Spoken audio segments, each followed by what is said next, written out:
Hola queridos hermanos, vamos a seguir con nuestro estudio acerca de dónde van las almas y cómo están las almas tanto de los creyentes como de los inconversos. Estuvimos viendo en el video pasado dónde y cómo están las almas de los creyentes y ahora vamos a estudiar un poquito el tema de los inconversos. ¿Qué pasa con sus almas? ¿A dónde van? Para eso vamos a leer el pasaje de Lucas 16 a partir del versículo 19. Allí dice: había un hombre rico que se vestía de púrpura y de lino fino y hacía cada día banquete con esplendidez. Había también un mendigo llamado Lázaro que estaba echado a la puerta de aquel, lleno de llagas, y ansiaba saciarse de las migajas que caían de la mesa del rico, y aun los perros venían y le lamían las llagas. Aconteció que murió el mendigo y fue llevado por los ángeles al seno de Abraham, y murió también el rico y fue sepultado. Y en el Hades, acá está el pasaje central, y en el Hades alzó sus ojos, estando en tormentos, y vio de lejos a Abraham y a Lázaro en su seno. Entonces él dando voces dijo: Padre Abraham, ten misericordia de mí, y envía a Lázaro para que moje la punta de su dedo en agua, y refresque mi lengua, porque estoy atormentado en esta llama. Pero Abraham le dijo: Hijo, acuérdate que recibiste tus bienes en tu vida y Lázaro también males, pero ahora éste es consolado aquí y tú atormentado. Además de todo esto, una gran cima está puesta entre nosotros y vosotros, de manera que los que quisieren pasar de aquí a vosotros no pueden, ni de allá para acá. Entonces le dijo: Te ruego pues, padre, que le envíes a casa de mi padre, porque tengo 5 hermanos, para que les testifique, a fin de que no vengan ellos también a este lugar de tormento. Y Abraham le dijo: A Moisés y a los profetas tienen, óiganlos. Él entonces dijo: No, padre Abraham, pero si alguno fuere de ellos de entre los muertos, se arrepentirán. Mas Abraham le dijo: Si no oyen a Moisés y los profetas, tampoco se persuadirán, aunque alguno se levantare de los muertos. Entonces tenemos acá el relato de un hombre evidentemente inconverso que llegó, después de haber sido sepultado su cuerpo, llegó su alma y se despertó en el Hades. Entonces vamos a ver un poquito lo que es la posición del inconverso. En contraposición a la posición del creyente que es o que está en Cristo, ¿qué pasa con el inconverso? Y justamente lo contrario. Ellos están separados, alejados de la ciudadanía celestial y no reconocidos por Cristo. Se encuentran sin Cristo, sin Dios, sin esperanza en este mundo, como dice Efesios 12. La ira de Dios está sobre ellos, Juan 3:36. Ahora, ¿dónde van? Lo hemos visto en esta historia. Van al Hades, y en el Hades alzó sus ojos, decía nuestro pasaje. Su estado era miserable en gran manera, así como las almas de los creyentes entran a disfrutar de los gozos celestiales. Los inconversos, el alma de ellos, tan pronto como se separan de la morada de la carne, se hallan en tormentos y sufrimientos sin remedio, sin pausa y sin fin. Pero ¿cómo era el estado del alma de este inconverso? Es, en primer lugar, una existencia consciente, así como los creyentes, absolutamente consciente. Eh, el hombre rico en el Hades sentía, hablaba, razonaba, recordaba, rogaba, protestaba, y lo más trágico, sufría sin poder revertir absolutamente nada. Entonces, las almas de los inconversos se encuentran en el Hades absolutamente conscientes de una situación irreversible. También es una existencia en tormento. Varias veces aparece esa expresión de atormentado. Estoy atormentado en esta llama. El verbo en el original da la idea de estar en una angustia dolorosa similar. La misma expresión se utiliza para los dolores de parto. Obviamente, cuando hablamos allí de llama, es un símbolo del remordimiento que el rico siente por haberse conducido de una forma que le llevó a este lugar. Ahora bien, asegurar que esta llama es literalmente un fuego material equivale a asegurar que el alma del rico tenía lengua, que el alma de Lázaro tenía un dedo. Evidentemente no es esto así en forma material. Estamos hablando de cuestiones espirituales. Son modos de hablar muy corrientes en la Escritura. Entonces el tormento es sobre todo el hecho de la acusación de la conciencia, recordando las oportunidades tenidas y desaprovechadas, y sobre todo la certeza de una eterna separación de Dios. La relevancia que tiene el sufrimiento de la lengua, porque dice que moje la lengua del hombre rico, pareciera indicar que en su vida fue un hombre muy blasfemo, y en los banquetes que se dio no tuvo compasión de los demás, entre ellos Lázaro, que estaba ahí a la puerta. Todo este tormento es acrecentado por ver la felicidad de los justos del otro lado, a la cual por culpa propia ya no tiene acceso. Es una existencia también sin posibilidad de comunicarse con los que están en la tierra, los vivos, aunque se los recuerde, porque recordaba de sus hermanos y sabía la cantidad que tenía.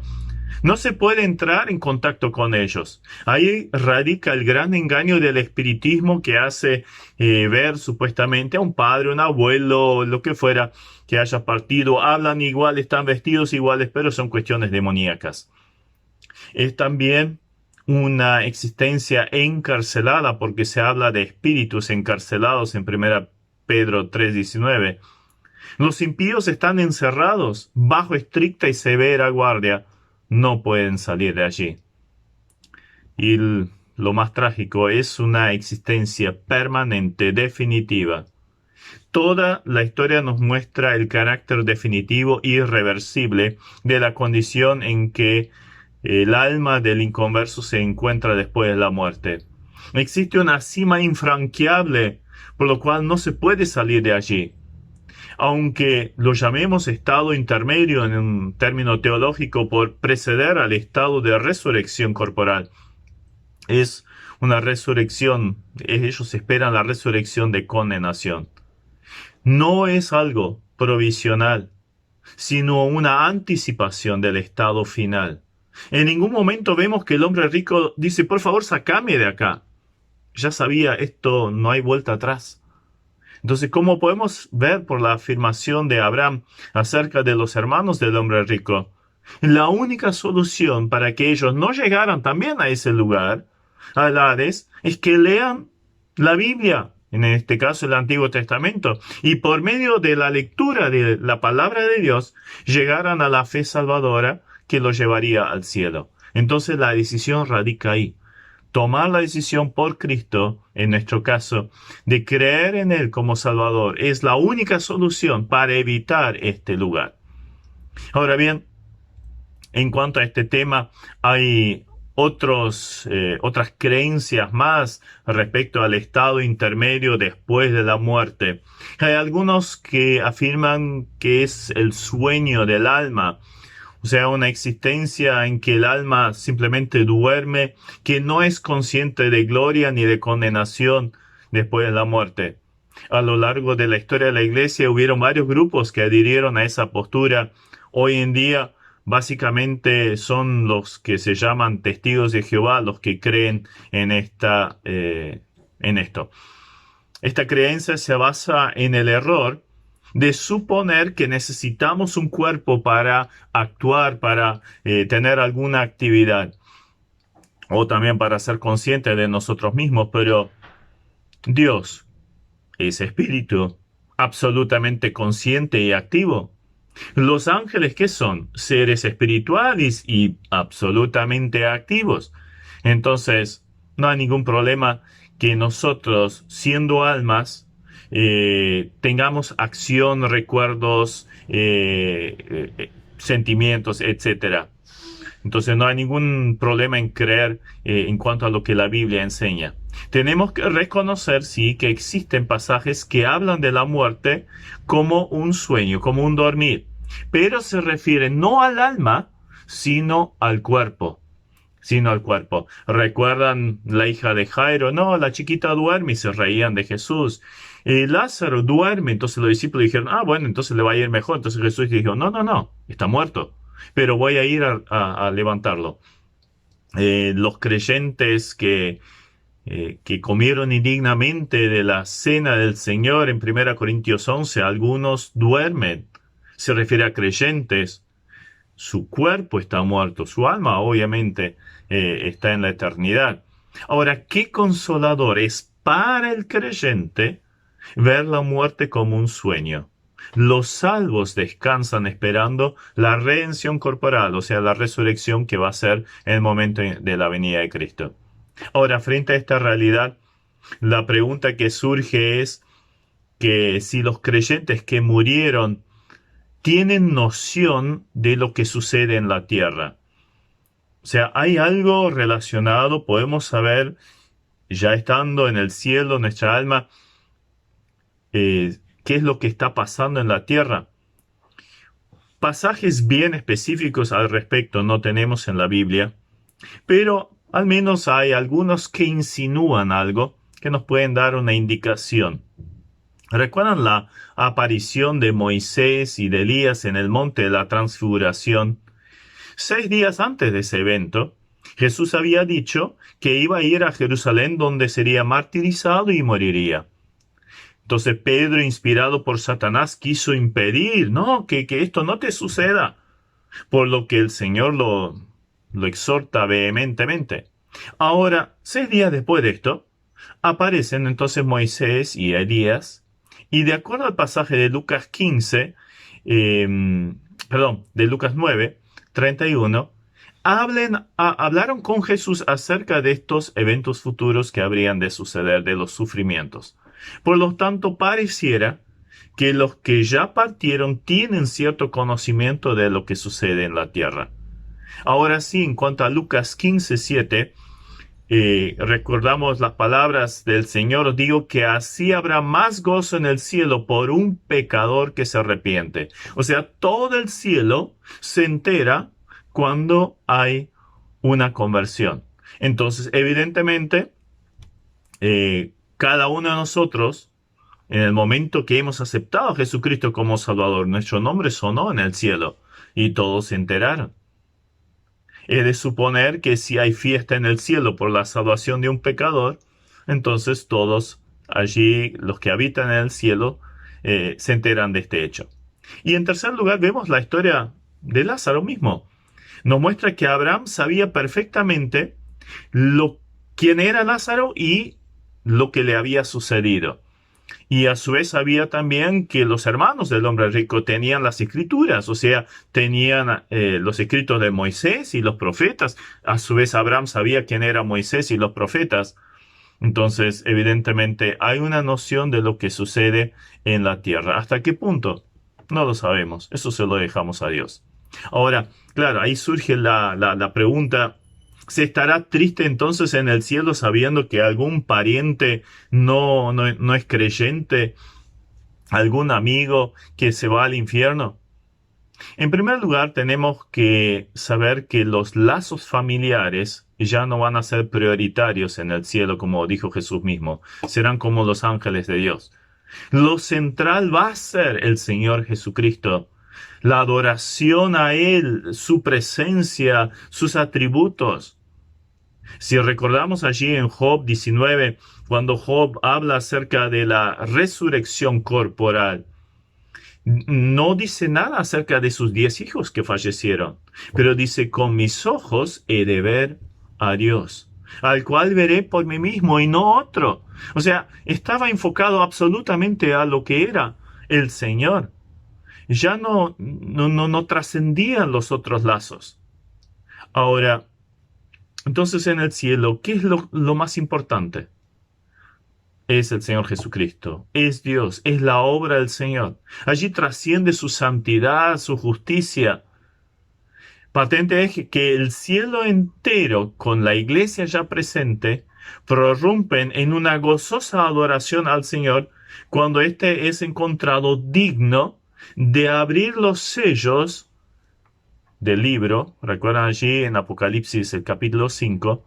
O sea, los juicios de la tribulación sobre una humanidad incrédula.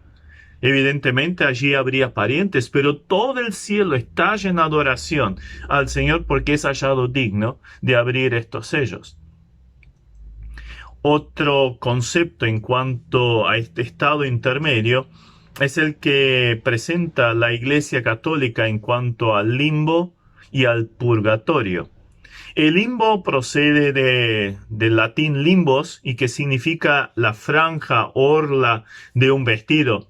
De ahí los lugares limítrofes con el infierno.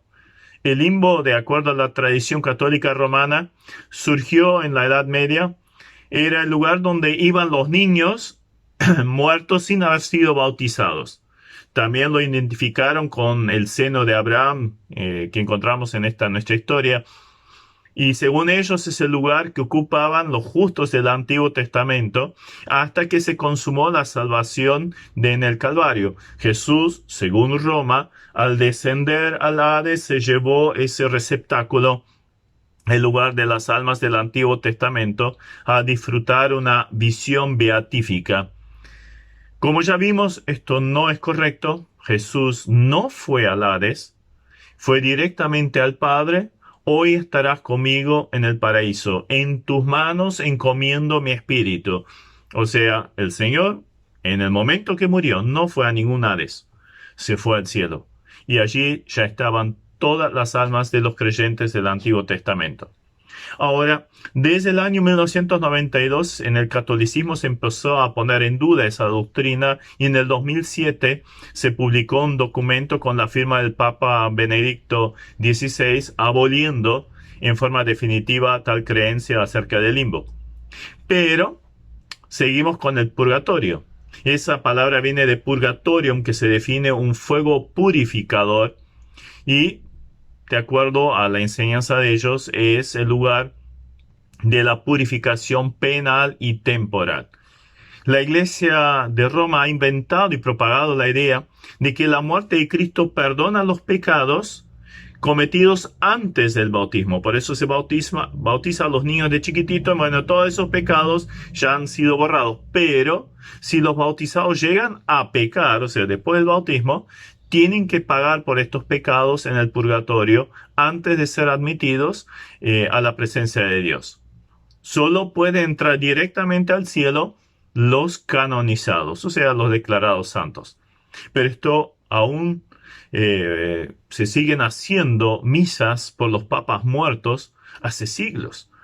La primera declaración oficial de esta doctrina fue el 6 de marzo de 1254, y allí citan dos pasajes bíblicos para avalar esa doctrina errónea. Citan Mateo 12:32, donde dice: y cualquiera que dijere alguna palabra contra el Hijo del Hombre le será perdonado, pero el que hable contra el Espíritu Santo no le será perdonado. Y ahí viene lo importante, donde hacen énfasis: ni en este siglo ni en el venidero. Pero este pasaje simplemente lo tenemos que entender como una total falta de perdón de la persona que blasfema al Espíritu Santo. El segundo pasaje que utilizan es 1 Corintios 3:13. La obra de cada uno se hará manifiesta, porque el día la declarará, pues por el fuego será revelada. Y la obra de cada uno, cual sea, el fuego la probará. Pero ¿de qué estamos hablando allí? Estamos hablando de las obras que van a ser juzgadas en el tribunal de Cristo. Simplemente hay que seguir leyendo el contexto y ahí se esclarece todo. Sigue diciendo: si permaneciere la obra de alguno que sobreedificó, recibirá recompensa. Y si la obra de alguno se quemara, él sufrirá pérdida. Si bien, él mismo será salvo, aunque así como por fuego. Entonces, una clara referencia a la recompensa de los creyentes en el tribunal de Cristo. Y no tiene nada que ver con un purgatorio. Ahora, esta teoría ha fomentado las oraciones por los muertos y grandes contribuciones a la iglesia para ofrecer estas oraciones para que pudieran salir antes del purgatorio. En contraposición podemos ver la clara doctrina de la propiciación de nuestros pecados. Jesucristo es la propiciación. Por eso el creyente es perdonado, limpiado en base a la confesión del pecado delante de Dios. Simplemente tiene que confesar sus pecados y Él es fiel y justo para limpiar todos los pecados y quitar toda la maldad. Jesucristo dijo, consumado es, la obra está plena, perfecta, completa, no hay nada que añadirle. Y Pablo exclama, ahora pues ninguna condenación hay para los que están en Cristo Jesús. Otra posición es la otra oportunidad para salvarse. Este concepto no lo encontramos en la Iglesia Católica, pero lamentablemente muchas veces entre los evangelios. El principio fundamental sobre el que descansa esa teoría es que ningún hombre perecerá sin que le haya sido ofrecido la oportunidad favorable para aceptar a Jesús. Esta segunda oportunidad se extendería a los niños que murieron antes del uso de la razón, y a los adultos a quienes no fue presentado el Evangelio o no en forma convincente. Pero hay varios pasajes que rechazan completamente esto. La Biblia presenta el juicio final como determinado por las obras hechas en esta vida. Jesús mismo dice, si no crees que yo soy, en vuestros pecados moriréis. Y también Pedro, para que sean castigados en el día del juicio. O sea, es bien claro. Existe, por lo tanto, solo un momento para obtener la salvación con garantía eterna, y es en esta vida. Por lo tanto, si oyeres hoy su voz, no endurezcáis vuestros corazones. También está otra doctrina, la de la restauración universal, que aún el diablo, o sea, todas las personas y aún el diablo en algún momento se van a convertir y llegarán al cielo, porque Dios es un Dios de tanto amor que no va a permitir que almas, personas hechas por Él, y que por un poco de tiempo han pecado, estén toda una eternidad sufriendo en el infierno. Obviamente se basan en pasajes bíblicos también. Jesús dijo, yo si fuera levantado de la tierra, a todos atraeré a mí mismo. Pero sigamos leyendo el contexto. En el 48 de Juan 12 dice, el que me rechaza y no recibe mis palabras, tiene quien le juzgue. La palabra que he hablado, ella le juzgará en el día postrero. Y así podríamos seguir. Es bien claro que esto tampoco es real. Algunos hablan de la cesación de existencia, sobre todo los ateos, materialistas. Así como un perro se muere y deja de existir, entonces también el ser humano. Pero Hebreos 9:27 dice, de la manera es que está establecido para los hombres que mueran una sola vez y después el juicio. O sea, todos van a tener que pasar frente al juicio de Dios. O sea, hay una eternidad. Está la transmigración del alma, o sea, la reencarnación, pero otra vez podemos usar el mismo pasaje. Está establecido que mueran una vez y después el juicio. No hay eso de la reencarnación. Entonces, concluyendo, aunque existan muchos conceptos, obviamente hay muchos otros en otras religiones, teorías humanas respecto de una posible vida de ultratumba, la única verdadera es la que encontramos en la Biblia. Y ahí podemos tener absoluta seguridad de la salvación del alma, o también la trágica realidad de la perdición eterna si no se aceptaba a Jesucristo. Entonces, para los que somos creyentes, una seguridad firme. Nada ni nadie nos puede separar del amor de Dios que es en Cristo Jesús. El que tiene al Hijo tiene la vida eterna. Pero el que rehúsa creer en el Hijo no tiene la vida, sino la ira de Dios está sobre él.